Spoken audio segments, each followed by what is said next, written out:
All right. Hello, everyone. I guess YouTube and Facebook. Welcome to today's. Well, I guess it's actually just Facebook today. Hello, Facebook. Hey, Welcome to today's Project Roundtable. are we the Uh, witches of Eastwick just now? Let me do a little intro. sure. What we Yeah. I do. guess we'll just give Yeah, a go on quick. then. Yeah. If you want to give an intro to Project Roundtables, quick, and then.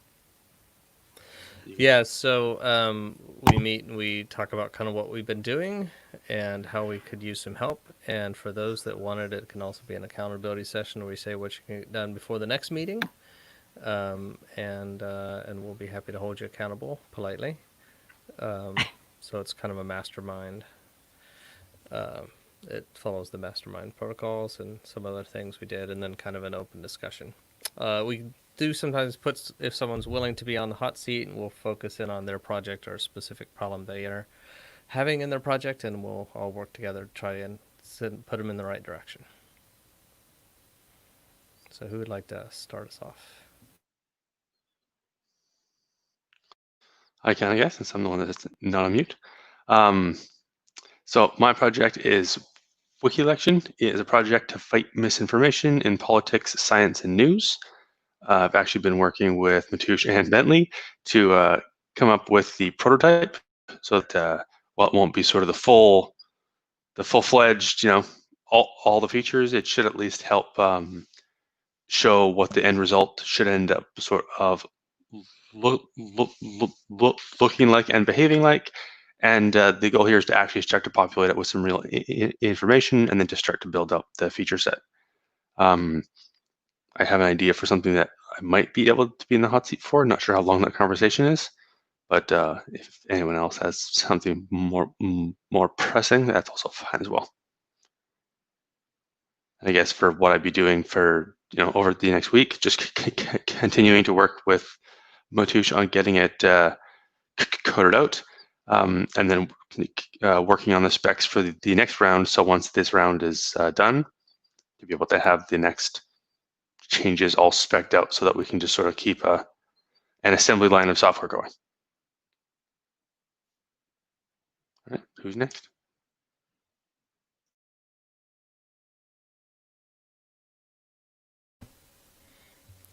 Matoush or Carrie, since I did the intro. Okay, the project. So I am working on some piece of software to visualize and map data. And this is the shortest description, which is,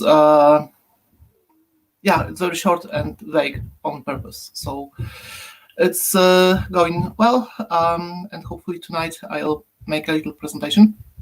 Evidently, if you are around, that would be awesome. Cool.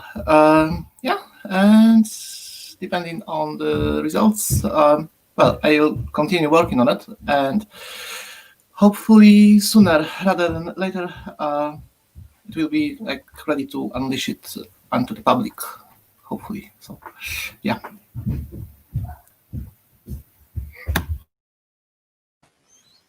Okay, I'm working on third place, which is a craft pub idea. I'm getting further on with my plans and that, so hopefully have something to show for it soon. Been getting in contact with people who've ran pubs, who like the idea of what I'm doing, because pubs used to be the social network before there was any internet, any computers. It was either the pub or the church people used to go to, and you'd find the most interesting people in the pubs. But obviously you're getting drunk and that. So I've been talking to someone who I reached out to on via Donut Economics, because I've been looking at Donut Economics as a way of sort of like running things as well. So I reached out to somebody who I met on one of the forums and that. So I had a good chat with them. And I think the marketing is going to be, I think marketing with everything. So maybe if we could have a chat about marketing, maybe rather than do a hot seat, because as I said, the guy I spoke to, he's friends with the guy who did the marketing for Brewdog, and they did sort of like a massive crowdfunder to get the stuff together. So so I think if we can have a chat about marketing, because that seems to affect everybody. Have I just gone slow? That's good. Anything else, Carrie? I didn't mean to interrupt you. Okay. So my project is Goaliebot. I've been saying Reason Score, but Goaliebot's kind of the public facing of it right now. It uses Reason Score as a technology in the back end. Anyways, so Goaliebot is a online bot, chat bot. It's actually all human operated, but what he does is, well, it's not a he. What it does is it builds mass agreement through online discourse using reason and evidence is the goal. Whether it will do that, we don't know. So what I did this week is I got the website's just had a coming soon for months while I work on other stuff, and now it actually has a description of who Goaliebot is and what Goaliebot does, and then I did some tweets trying to have a debate about nutrition science, and I got crickets, which I didn't reach out to a whole bunch of people, and I didn't really reach into my network. So that's okay. But I think this week I'm going to try, and y'all can help hold me accountable on this, to go ahead and have a public, an open debate on whether we should be sending the kids back to school. I probably need to narrow it down to the U.S. to make it manageable. But the debate could be instructive to other municipalities. I think also we're kind of the worst, doing the worst with coronavirus right now, I think. That's what I hear, but that may be our news media exaggerating things. But so would probably be the most contentious discussion. So start a debate on that, put it through the system, and learn from it would be my next steps. And then on the side, I'm prototyping two apps for other startups that are not. Neither of them are high profit startups, so they're just kind of project ideas and doing some prototypes. And I'm thinking about doing some demos of some profile projects. So just stuff I've wanted to do that I could show on my profile. Like one is telling you what's the best time to run during the day based on your own parameters. Doing that for my mom who goes walking and stuff like that. So that's also kind of what I'm working on. I don't think I have any hot seat stuff, so we could talk about the marketing. Or Adriel, if yours is kind of, if you think yours is quick, we could start yours and then hit marketing after that. Sure. And it's kind of marketing adjacent anyway, and also a little bit touches on something that I think you're maybe dealing with. So mine has to do with, and I think sort of briefly touched on this topic internally before, and now it seems like it's coming up quick. So part of it is, I think anybody that's sort of attended multiple of these and heard me talk about Wiki Election a couple times, the end goal is it'll cover a lot of things. And I've sort of always been grappling with the challenge of trying to do too much under one umbrella, and where maybe the name Wiki Election doesn't actually make sense. And part of it came up yesterday with the part to track organizations. So what I'm thinking of is there was another, I guess, brand or company, or I don't know what to call it, that I've got the domain name for. I kind of like the name of, and it makes sense in context of everything, called Conferati. And the end goal was to maybe have a different site that's a part of the same sort of data set, where Wiki Election is focused on politics. So there's politicians and parties, and where they get their donations from, and what legislation they're passing, and what lobbying groups they're working with, that sort of thing. And then for Conferati, have that be more for the organizations.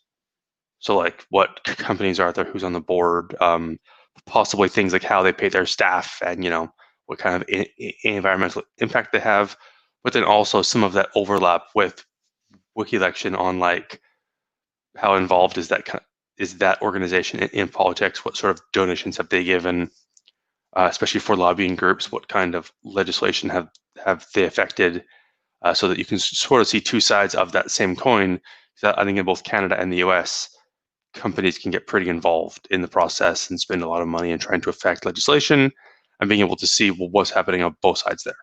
Like, so for, on Wiki election, being able to see where a politician's donations are coming from, like especially which industry, and then see which legislation, or I guess how they lean on legislation that affects industries, especially the ones that contributed to them, to show who's heavily swayed by donations.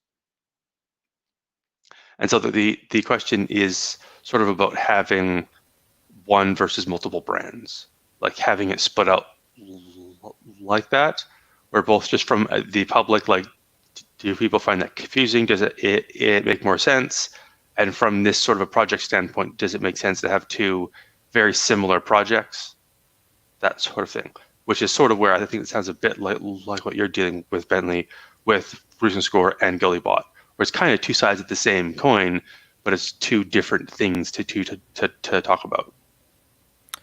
Yeah, I think I did it kind of the opposite way. So Reason Score is kind of the big tool, and now I'm narrowing it down to one of the focuses, Right. one of the use cases. And you did Wiki Election, which is focusing on the political, and now you're trying to decide whether you should do the larger thing. I think the good thing about Conferati is that it could mean almost anything. Yeah. So you could do Wiki Election under that moniker if you had to. Martu should have to speak to this, but I don't think it'd be that difficult technically to serve the same thing to both sites and maybe have one maybe start in a different area. So if it's Right. not too much of a technical thing and you already own the domain, then I think it'd probably be a good idea if you're feeling passionate about the business one. Okay. So I think that's a good idea. Go ahead, Martu. Cool. Thank you. Yeah, it's just an entry point. Domain name is an entry point to the software.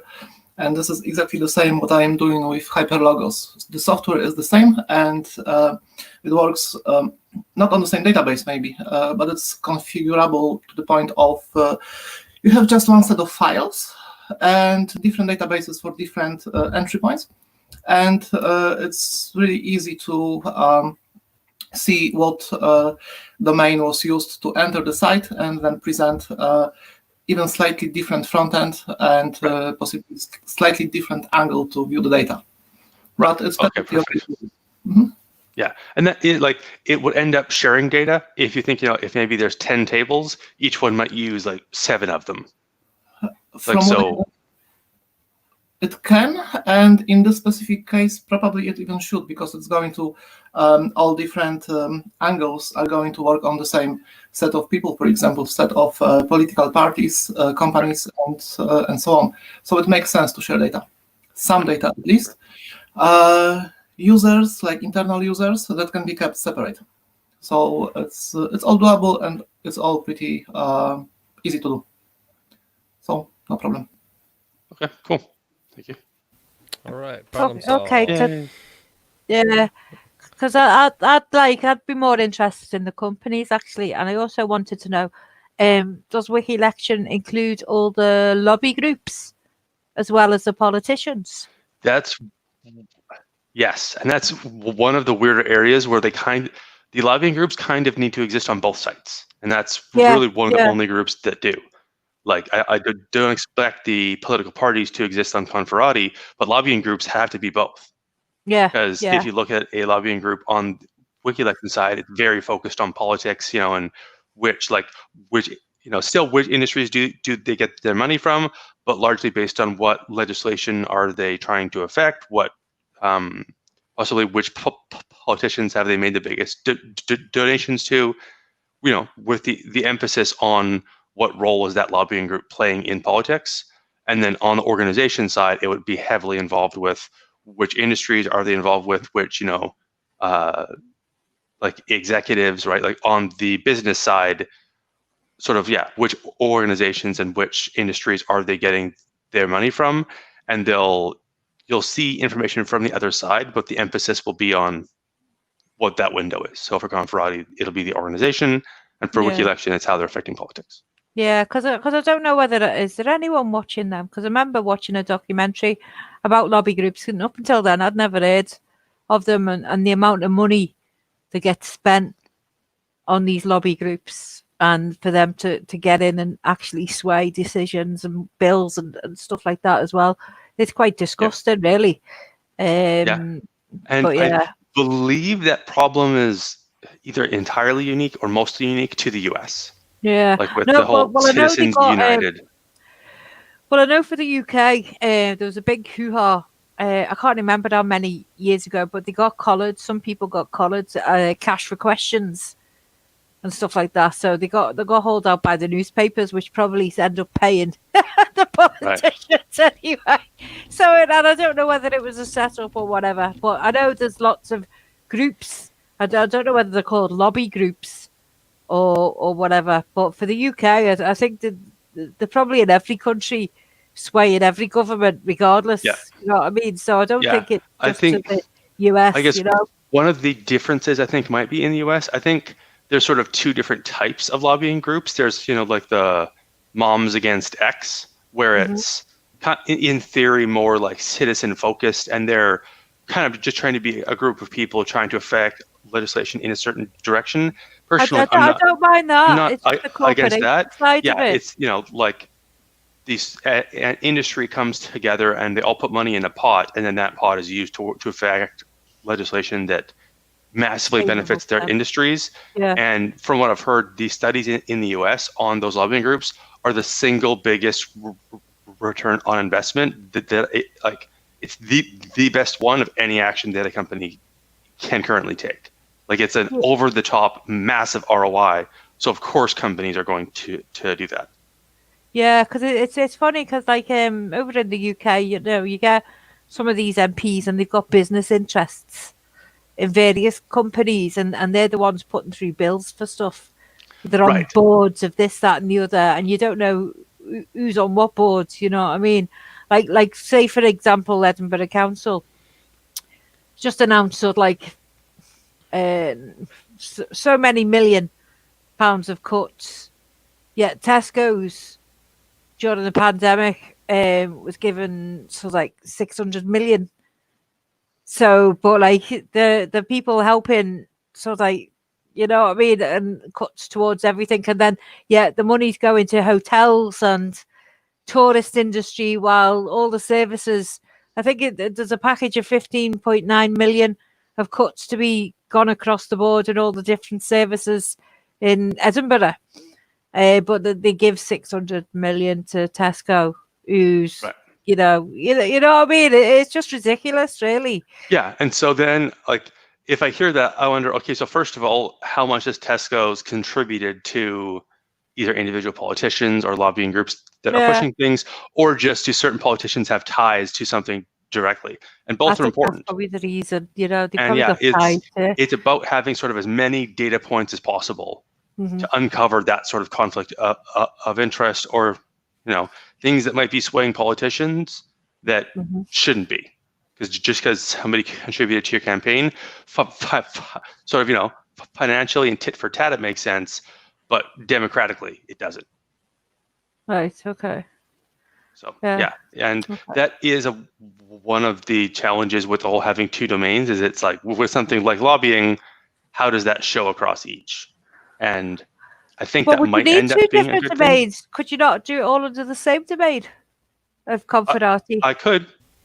Yep. But I just think that but like you'd have WikiElection, I mean, it could end up being like that WikiElection is a tool offered by Conferati, and but for now, I think it makes sense to have two different domains and also two different brands, because that helps. I think with like if I'm doing marketing towards each, then the conversation around WikiElection is more about keeping politicians honest and holding them to account and setting up a permanent record. Organizations is largely about having information about them so you can decide who you want to do business with. Right. Yeah. And so it ends up being target audience for them would be other businesses, or would they be just concerned citizens? Just consumers. Right. 'Cause Okay. it also, for Conferati, it won't just be politics, right? It'll also be like, how environmentally aware is this company, right? And like, are they known to, use Whitewash, greenwash, whatever wash. exactly, right?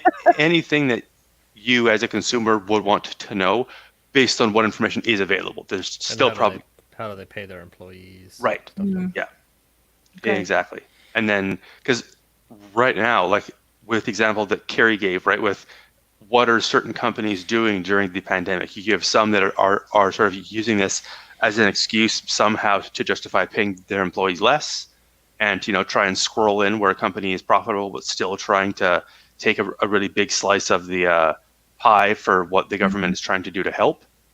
And then big companies come in and take maybe more than they should. Like in the US with the PPP loans, there were some big companies that were quite profitable that have found to have gotten hundreds of millions of dollars, while small companies, the PPP loans ran out before they could get theirs. And the Yeah. big companies had the advantage of having an in the various groups to know sort of how to effectively get themselves to the front of the line. And they did that, and they got a bunch of money, but some of them were actually shamed into giving the money back. Good. Which is interesting, right? Because that seems to be one of the number one things that can actually affect the behavior of a game A corporation is the public saying, no, if you do that, we aren't going to give you business anymore. Yeah, but a lot of people really just don't give a toss. Like take for example Amazon. You know what I mean? Just how much Amazon's kind of increased, and listening to sort of like more about what Uber do, and they've got it's just various things. Because the more I look into sort of like businesses and corporations and that, the more sickened I get by what they're allowed to get away with. But then again, I suppose all stems back to the monetary system. If you tell people how the monetary system actually works, because they still believe they just, that's everything, and you just get your cash for your wages and that's it.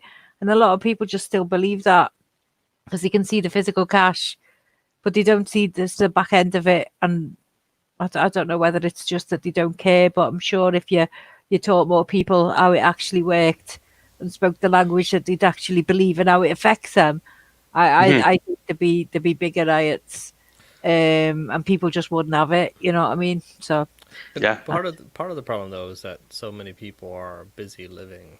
They're exhausted. So a site like this would lower the friction to shopping more. Because you may hear, oh yeah, Amazon or Walmart's not paying the customers or put local businesses out of there. But how much are they? If they weren't there, would someone else do it? And then what's an alternative? Where can I go? So right. If Conferati can make that easier, then we might be able to shift. It would never be 100% of the people, but it might be more. Yeah, totally. And a part of the goal is to track it on as many elements as possible so that you can decide what you care about, right? Because if the site is trying to make these value calls for you, they're like, who are these people trying to tell me how to spend my money? But if you can tell it how you want to spend your money, and then all it says is, okay, so based on what you've said you care about, here's how those companies score. And one of the important things in the US, at least for me, that I'd want to be available is the effective tax rate that company is paid.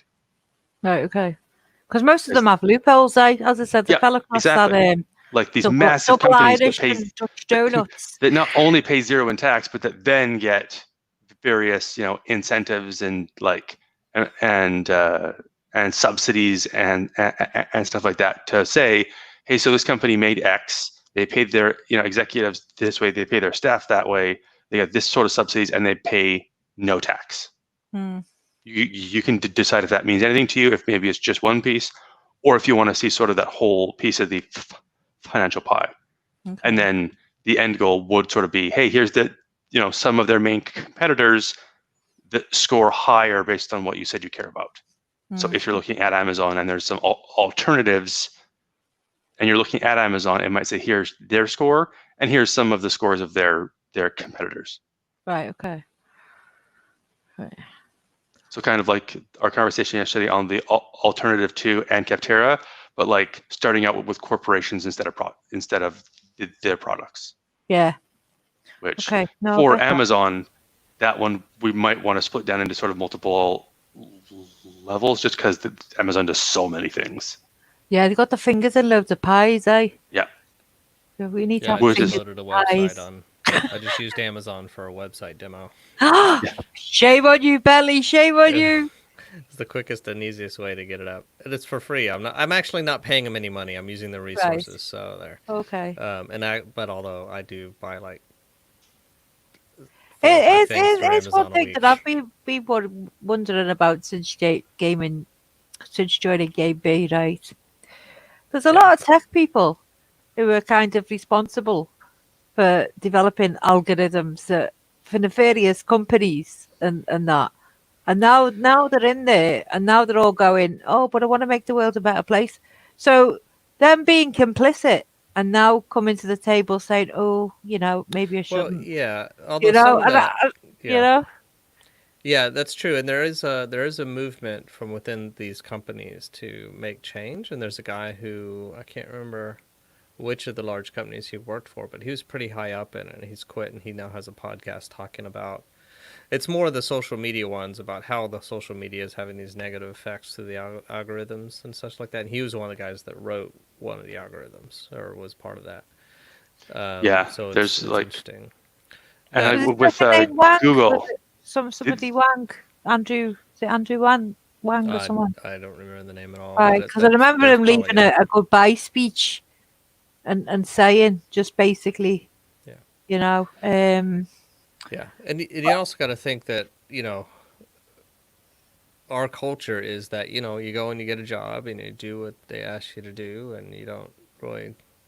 Before recently, there wasn't much thought into it, and also many of them didn't think, that I'd be throwing elections by well, unintended consequences. That's not on the project board. They didn't be like, hey Jim, we're going to have you work on algorithm that's going to skew the election. Yeah. Right. They just say, hey, you're going to be working on, here's the specs, and then the person that designed it, honestly, I would say 3/4 of the time they don't even know how other groups are going to use it. They're just building a feature that sounds neat. Yeah. Well, it sounds useful. I'll tell you why. What upsets me about these algorithms about that is what one of the finance companies has this share prices and to do with that, and there was a young guy who ended up killing himself because these algorithms had said with 7 million Robinhood, which that one was weird because that wasn't even actual money. That was like a testing account that they used to help people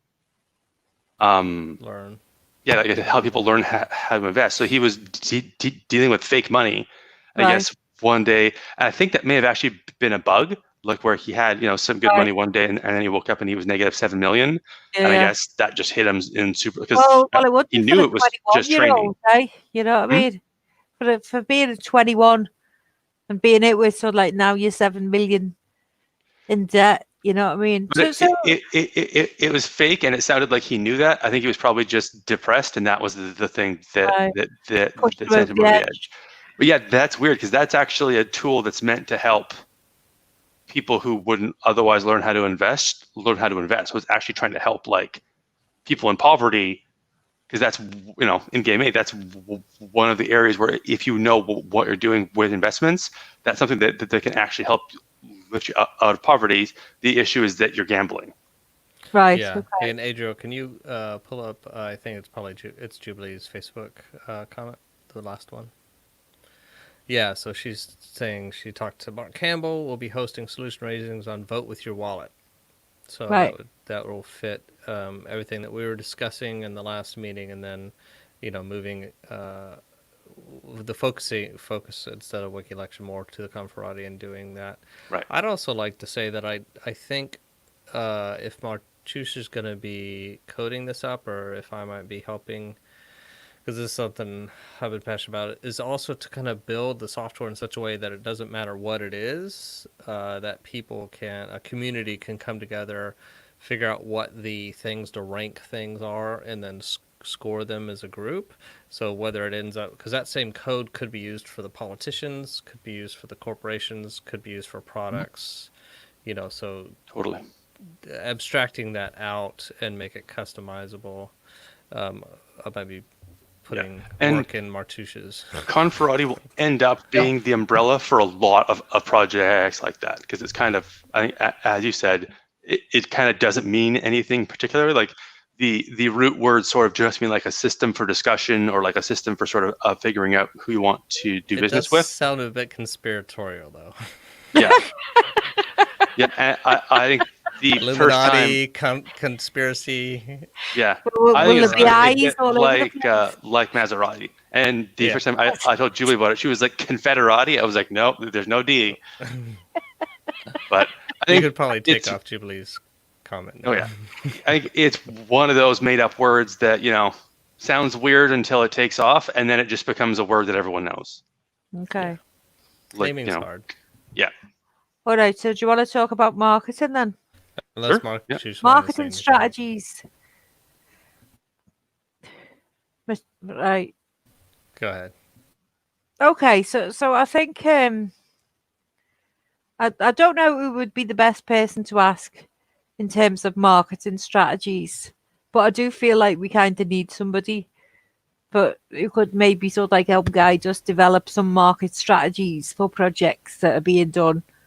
And I think maybe help us build kind of plans and guides, or even direct us in the right places. Because what I'm seeing on Facebook just now is you know, a torrent of, we can teach you this marketing strategy if you just, you know, sign up for this, sign up for that, give us all your money, and we'll tell you how to start your own business and market it to all the right people. And I'm part of a few of them, which I kind of watch, you know, because some of the comments are just hilarious. They should be on a comedy show, but it's just that nefarious ways. Oh, get them to do this and get them to do that. I think you just touched on one of the biggest challenges for this group. Is all of those marketing resources are for for-profit companies, right? So it's not about, like, it's weirdly not usually about getting an audience. They just directly skew it as how to make money, how to get followers that you can then monetize. Like, it's I think a lot of the tactics are useful and some aren't. I think it'd be interesting to do, I don't have the time for this, and I know this a little bit. I'm not a marketing expert, so I guess to Carrie's point, we're putting the call out to anyone who's watching this or going to watch this later. If you understand marketing or social media, like for marketing, or just general, you know, any of those things, then we would like to work with you to build a resource, like Carrie said, for all of the Game B projects, to give them a resource. And I think we'll probably post that as a request to the main channel. Yeah, because basically, right, so we want marketing strategies for companies and organizations that don't extract value from human beings. So how are we actually gonna do that without doing that? Well, there are a lot of the tactics. Some of the are good. I'd say a good half of the tactics can be used in both Game A and Game B. Totally. Although it's interesting, someone who's been thinking about it for a while might be able to find some strategies that work for Game B that don't work for Game A, that have been ignored because there's not been a room for it. Yeah, or they weren't as profitable, even though they worked. Right. Yeah, but I think just a minute ago you touched on what we probably would end up needing to do, which is like there's sort of the different areas, and marketing is a huge umbrella. Like when most, I think, people think marketing, what they're actually saying is advertising, but there's so much more to it. Like there's market research, there's the positioning, there's all these pieces. Branding. And I think it might end up being, a library of maybe 10 topics that, like, okay, so what do you need help with when you say marketing? Are you trying to expand your audience? Where it's just, I'm trying to tell that sort of one directional story where it's, you telling a story through blog posts and advertising and whatever, where you're crafting a message that you then want to send out to a bunch of people to help, to get them interested. That's absolutely one of the areas that even in Game B is still useful, is that sort of storytelling and how do you craft that message to get people interested. That's something that I think all of our projects need help with. So basically we need to develop a propaganda unit. That's basically what we have to do. So like propaganda for good, though. So for we're good, talking about names. Propaganda may not be the best name for a Game B marketing group. Game B propaganda. I Yeah. know, but I mean, but we're gonna propaganda need is really that, just though. one type of kind of advertising, or like it's kind of a goal of marketing. But So basically, there's a lot of overlap. all advertising and is propaganda. Because if you look back in history through to Edward Bernays, got all these posh bits on the street smoking fags, torches of freedom, and all that, and you're just like, what? And that made it okay for women to smoke because women weren't smoking up to that point. But as I said, get all these debutantes on the street going, oh, look at me smoking my torches of freedom, and they all went, oh, I want some of that because you know what I mean. So it's because I was listening to something and they basically said, I think it was Johnny Rotten from the Sex Pistols, and he was on this talk show and that, and he said basically you've got to take the tools what they use and fight them, and use their own tools against them. Yeah. So, Which that I think is kind of at the very core of Game B, is to outcompete using the advantages. I'm just going to put Julie's comment up here saying, vote with your dollar app is also the real marketing used for to make your information with no lies and not a single marketing strategy. So a big part of marketing is understanding the market, and right, there okay. I think are there is a real need for people to understand it, and of course to all have sort of different reasons for what they're supporting. And then there's also just things like, well, it's close by to me.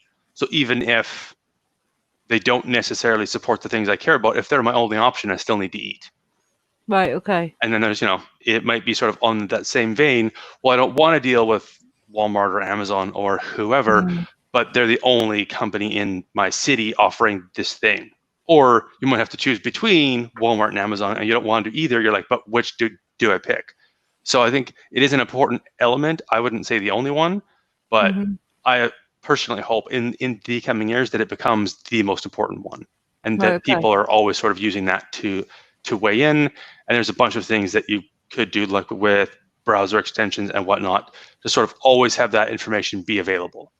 Because even on something like Amazon, it could be, okay, here's Amazon score, but also you're trying to buy something from this company on Amazon. So now we're talking about at least two companies, Amazon and whoever makes that thing, because you're technically supporting them as well.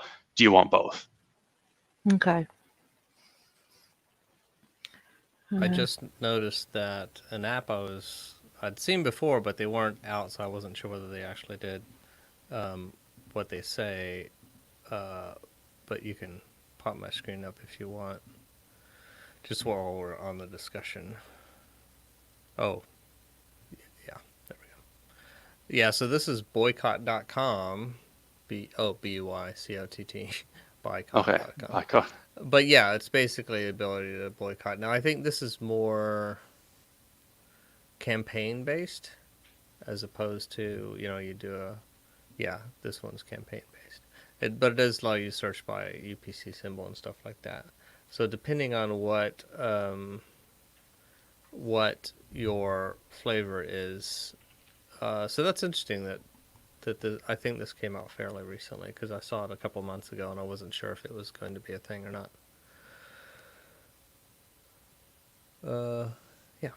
So that's an option. Yeah, I think that's a very good start.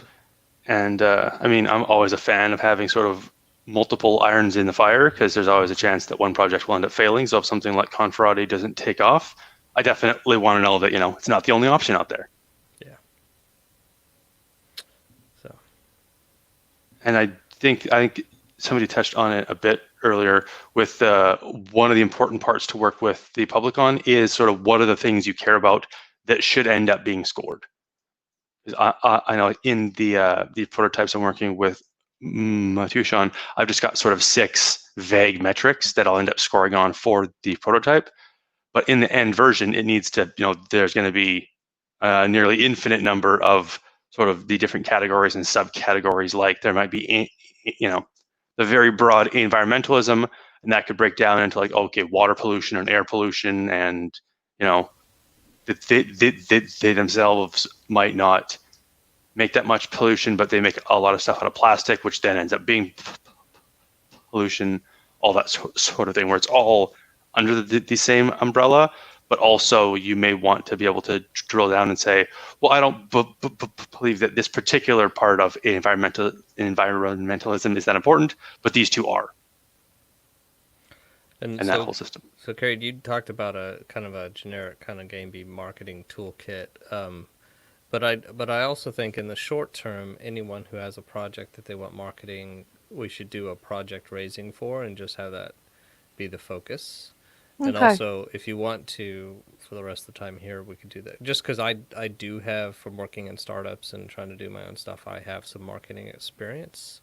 Mm-hmm. And other people also can give you feedback on your marketing ideas. Right. So we could try and focus on the specific struggle that brought this up also for the rest of the time here, if you like. Yeah, well, as I said, there's a lot of sort of like good ideas and there's good stuff, but it's just how it gets. Marketing seems to be the stumbling block for just about everybody. And I know sort of like Ivana was talking about crowdfunding and different crowdfunding, and there's equity this and equity that, and there's a whole range of things that are out there. But as I said, they only give you guides of, come and do this with us and that. But they don't tell you the pitfalls, like A, you need a huge network of people. B, you need solid relationships built. C, you need to be able to spam your network about 3 times a day. Because as I said, one of my friends did one for an art exhibition. He wasn't an artist. He just decided he was going to do an art exhibition and that. And he managed to raise all the money. But what he ended up doing was having to keep at people every day, you know what I mean, and let them know and keep them updated. And as I said, it's kind of like a full-time job. And, you know, to me, so like if I didn't know him, I would have just clicked off it and gone, oh, you know what, I'm sick of hearing from you. You know what I mean? So what's the fine line of sort of like panicking to sort of like get the money? Because as I said, my thing with Kickstarter was if you didn't raise the money, you didn't raise all the money, that you didn't get anything. And I thought, well, you've just spent maybe the past 2 months of spamming all your friends, neighbors, anybody, talking to them, you know, money grabbing sort of like from that amount of time, and you've not raised it. So all that effort has gone into nothing, you know, because as I said, I've given to 2 that have, you know, completed, and there was 2 that failed, and they were mostly graphic novels and stuff like that. So they learned a lot. But as I said, you know, it puts the relationships that they've got with people in jeopardy.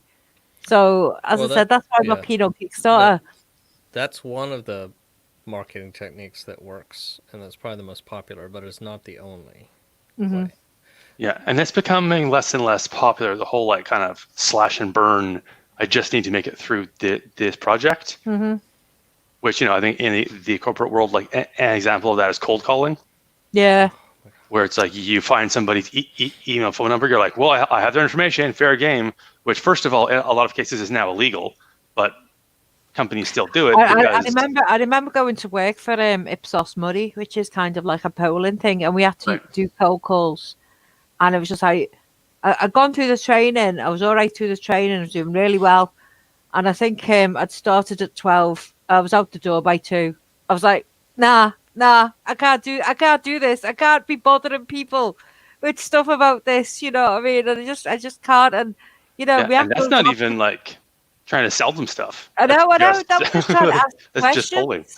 You know what I mean? And I'd get sworn at, I'd get the phone put down on me. And, you know, and it got to the stage where I was just like, I can't bother people that much, you know what I mean? Because that's, you know, you're bothering people. And as I said, my friend, he does sells double glazing and that, and I don't know how he's managed to last, because he normally does 6 months and that, and then he has to go and do something else.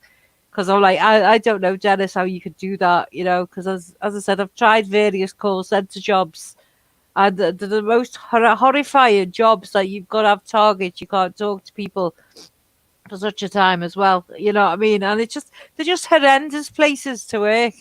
You know, and even if you've just got the incoming calls, you're dealing with the horrendous places to work, you know what I mean? So just the idea of having to sort of like bother people, it really bothers me that someone would expect you to actually do that, you know what I mean? So I'd like to find a marketing campaign where you didn't have to bother anyone.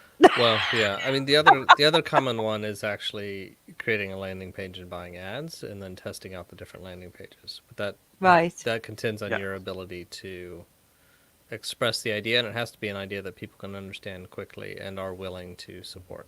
So, I mean, Right. there are ideas that are so good that your 2-3 friends will tell 2-3 friends, and Yeah. that's all you need to do. It's this area where the ideas are getting more difficult, that you either have to put in more money or you have to drain your network to do it. Right. Okay. Right. Yeah. So I'm trying to think of like what the highest level groupings for marketing are, and the three I have is sort of like the really early days in a project, trying to understand what the market wants, how you want to position your project, which I think a lot of people don't really think of when they think of marketing. But in a good project, that's typically what you'll start with, is the like, even something like, what do you call it? Well, what problem are you actually trying to solve? Is if you know, like generally, right? Like for example, with wiki election, if my goal is to fight misinformation, well, okay, but where? Because that's it affects a lot of areas. So like I started with politics, but I could have started in any number of areas. And with Bentley, he's positioning Reason Score as sort of a tool to help navigate that conversation, to be able to say, hey, anybody that's trying to solve this kind of a problem, here's sort of a tool that you can help use to do that. Mm-hmm. And he may word it differently than that, but based on what he said and what he's shown, that's what I get out of it. So there's sort of the positioning piece, whereas just figuring out what story to tell, who your audience is, who you're going after. Then the next step is usually to build your audience. In some cases, that's sort of combined with the next step. But with a lot of projects like ours, you start out, with a Facebook group or something where your end goal is just to see, okay, did I do step one right? If I tell the story, do people get interested? Yeah. Is So there, be developing them stories then. You think Right, would well, be the main thing first, developing Yeah. a story. Yeah, you got to know. Usually the first step is to narrow your audience, because Yeah. almost everyone, unless they're experienced, their audience like, well, everyone can use my tool. Well, if you explain it like that, no one will, because people don't see themselves using your tool, using your product, going to it, unless it feels like it's meant for them, and it's not meant for everybody. It's an unfortunate habit of the human brain.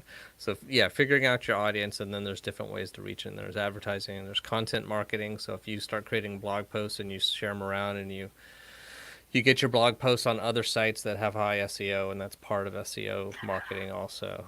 So Yeah. I know there's a thing called relationship marketing as well. So I know that's kind of, I suppose Yeah. that's where I'm kind of like, because That's I like building relationships and that. Well, yeah, although I don't know that I would see relationship marketing. It can be done well, but it seldom is. Right. So I mean, Okay. that's multi-level marketing is a one form of I don't like that. right. Right. So that's relationship marketing. That's one form of it. There are other forms that are less Right, okay. intrusive.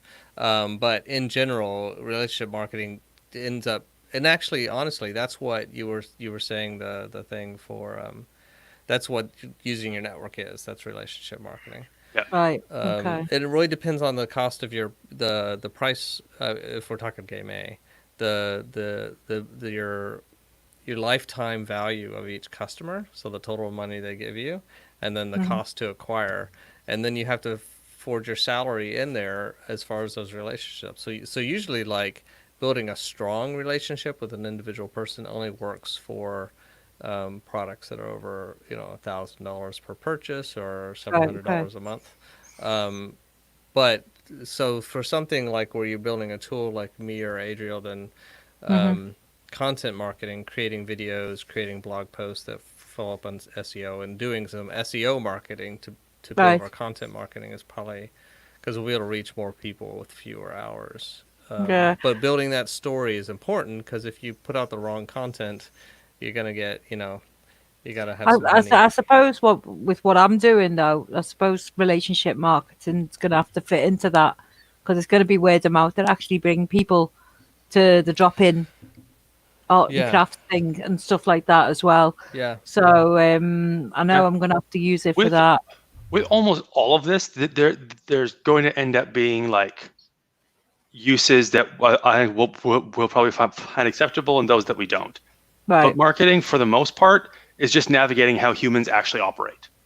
Right, okay. They've done tons of research to say how do people make decisions, what gets and keeps their attention, all sorts of things that we still have to navigate within the realms of how do people actually operate. It just keeps We're just me doing going it. back to very good propaganda unit is working. No. Yeah, I mean, somebody said propaganda for good. And that's PFG, PFG. So, Carrie, have we done a project raising on your project yet? We haven't, have we? No. As I said, what I was gonna do because me drop-ins got stopped after week 2.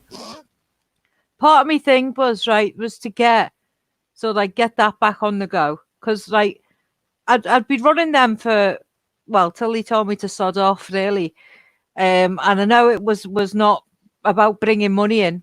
This was all about building relationships with people in the community. So that's coming along. Well, as I said, once you get the church is waiting till phase 4 of the lockdown to go back into it, and then that's that. But also, I was speaking to a guy who responded to one of my posts and that, and he was in because all these big pub companies are basically taking over all.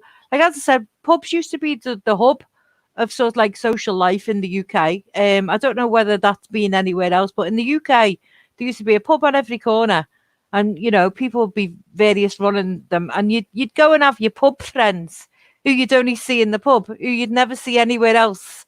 You'd never see them outside. You just see them in the pub. It's like they just live there. You know what I mean? So there's a whole social aspect of that, and then pubs get shut down, they get taken over. But like you've got these companies like Punch and these other, they buy out all these pubs, and then they offer them back to low cost. Anyone can run their own pub. Well, being that, yeah. So and then they do that to people, and then the people they're just after the money from the pub, from the beer. So they have to take on their beer. So they're not allowed to do any local beers, not allowed to do this, that, the other. And what goes away from that is because they have to be focused on keeping the place open, the desperation that they have on running after people to sort of try and get the money. You don't really care whether people come in; they just care whether they're getting slaughtered buying the beer, and that's basically it. So the social aspect of all that has gone now. And I was listening to someone saying there's no public spaces where people can actually gather unless they're a corporation, already business. You've got to give us money before you can actually go. So part of my thing was to try and make it so, yes, I know it needs to wash its face, but yes, I want to offer a place for people to gather, members of the public that, they're not going to have, if they want to come in, they can have a cup of tea. That's fine. I'm going to have to find different revenue streams of finding how to make that happen. And I've got to write a plan and take all that in mind. But as I said, I was looking at donut economics, and I realised, you've got the local and the global, and then you've got the social and the economic. And I know that's just kind of a theory at the moment, but I'm going to try and do the plan out of that. But obviously, it's the non-dominium, which Adriel laughed at me last time when I said it's non-dominium, like a condominium. But we're going to go after that model. And as I said, the guy I was talking to, he's got a network of all these people who run pubs and that. And the pubs are dying on their feet because they're closing down all the time. And as I said, cafes are opening up, but they're after the money and that. So he's got a big network of people there. And I was talking to him for about 2 hours today. He was telling me what he was doing, and it was along the same lines as what I was doing. And then I've got somebody else going to talk to one of the chairmen of this local town council planning or whatever about what we're doing and seeing if there's any empty spaces and that, because I lost out to the one because they're going to be built in flats, but that's fine. But if you can manage to find one place to do this in, and I think that'll be a game changer for the rest of them, because as I said, I'd be quite happy because I've got people all up and down the UK as well in other places who'd be interested in maybe setting them up. But as I said, I just need to start one and make that work, make that wash its face, to be able to go to and help other people set up, to give them a bit of hope and saying, yeah, that can. So I think in terms of solution raisins, I just need help with planning, because I'm shite at that, writing down. Like as I said, I can talk the legs off donkeys, but don't make me write shit down. Well, that yeah, and so a video kind of discussion where we just focus on ideas and doing that, and maybe also one of the things could be asking for someone to kind of help you talk to you, and then they can write up the plan. Yeah, we got about 5 minutes left, so let's kind of open it up to closing comments, and then if no one has anything, we can. Oh, I'm out now. It was kind of nothing. I think that to round out the list I was talking about, there's the there's the positioning, the building your audience. I think the third one, which is important, but I think a lot of people in this group are hesitant to talk about or even use this term, is monetization. Is taking your audience, and not even necessarily just monetization, but like a call to action, where for something like Wiki Election, eventually I'm going to need to crowdsource, because my end goal is to not take any corporate money, which means that it has to come from somewhere. And so that's things like Patreon and Kickstarter, or some things that might be, actually selling an item. Like for Cube Spawn, I think the plan there is to actually sell the cubes that spawn. But that's a whole avenue in itself, which I think has some negative connotations, but the projects have to keep the lights on. And so it's finding that balance in admitting that you have to make money, but not having that be your sole purpose. I think a good word for that is sustainability. Because we want our products to exist, and we want them to continue to exist. Although part of me is a little scared of that, because our projects should only exist for the extent that they're valuable, right?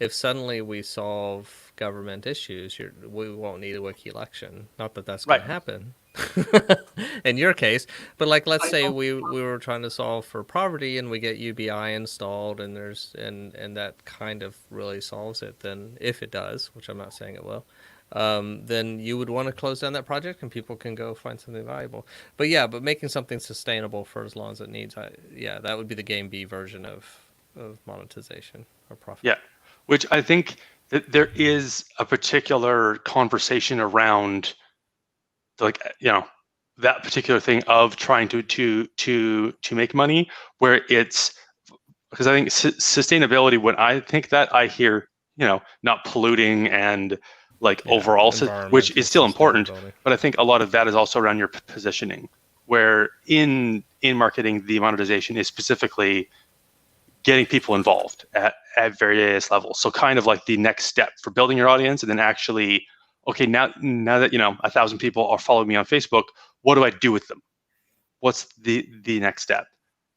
I think part of that might be to make money, but the other part, like for Wiki Election, part of it is just getting people to sign up and actually add information. Yeah. Which is not, it has, actually, that's probably a better thing, because part of that could be making money, but then it's also, if we just want you to, to sign up and sign in and, actually use it, that's still an important part in all this. Yeah, I guess realistically, if it's just an open resource and the costs are so low for in technical stuff, and it's all volunteer, then money may not have to be involved in one of our projects. I don't think that's real possible, but I mean, it is possible. I don't think it's likely. Yeah, well, and I think that's where one of the things that we could do with Together Tech is have that be the umbrella to sort of handle if you want to handle these kind of projects, you just donate one amount to Together Tech, and then that group can say, okay, so what do we want to fund with this? Which then also helps what you were talking about with once a project has lived its purpose, well, if Together Tech is sort of, quote unquote, the owner of that thing, then it can have, people that know marketing, people that know coding, people that know this, that once the community decides that's outlived its purpose, you can just stop putting resources on it, or put, fewer resources. Like if we get UBI, you probably still want some people on the project, almost for like a lobbying thing, because there's going to be people who still fight against it, and you'll want to make sure that you're not, getting too complacent where people end up killing it. I think anyway, but you would definitely not need the same kind of resources that you had up until that point. Yep. I think we have run out of time. I think Mateusz wanted to chime in quickly. Just wanted to close with first sustainability, yes, and I don't see it actually ending, because there is going to be game A types like always. I don't see them just going away anytime soon. So there will always be in the foreseeable future need to watch them and track their nasty businesses and stuff. And sustainability also means something unknown in game A territory, which is limiting the profits to only what is actually needed. Game A is strictly profit as much as possible. And in this case, profit only means that the network and infrastructure and people, they need to be sustained, but not overgrown to, not looking for new ways to grow, but rather this is the goal. We need so much resources to get to the goal and be able to do what we need to do and what we said we are doing, and that's it. And everything else, if it happens to be more, so to speak, profitable, then all the profits would go directly into the project itself, not as like reinvesting profits, but okay, this is the surplus of resources, so we can do something nice and not just packet it and take away. So strict rules of game B. Yeah, which to me, that's one of the only things that to me makes something not a game B project. Is what is I guess the opposite of what you're talking about, or if it's rent seeking, if it's shareholder, like it's all about shareholder profit. That to me is one of the only things where you're like, that's game A, like straight up, that's pure game A that drives bad behavior. Almost anything else, you can be game B or game B adjacent, but that's the only thing in our conversation around, is it game B? That's all I took out of it, was we all sort of had ideas and we're like, well, but there's ifs and ands and buts, but the for profit part to me is the one thing where I'm like, okay, I don't really trust that project anymore if it's set up for profit, or if it's set up especially in a way where the profit ends up in people's pockets. Like, the more money that company makes, the more money these people make, that drives bad behaviors, as opposed to, here's how much the project costs to run, here's the salary that we pay employees, here's the costs of hosting. Anything outside of that stays in the project, or goes to something like a step above, like Together Tech. We're saying, hey, we have this extra money, what do we want to spend it on? All the staff are still, they're making their salaries. What do we want to do with this? Here's 10 projects that we could fund that haven't been able to get their own money. Which one of these do we want to help fund? Yeah, and that can be a long discussion. Yeah. So, cool. I think that's it for today. Thanks, everyone. Thank you. Bye.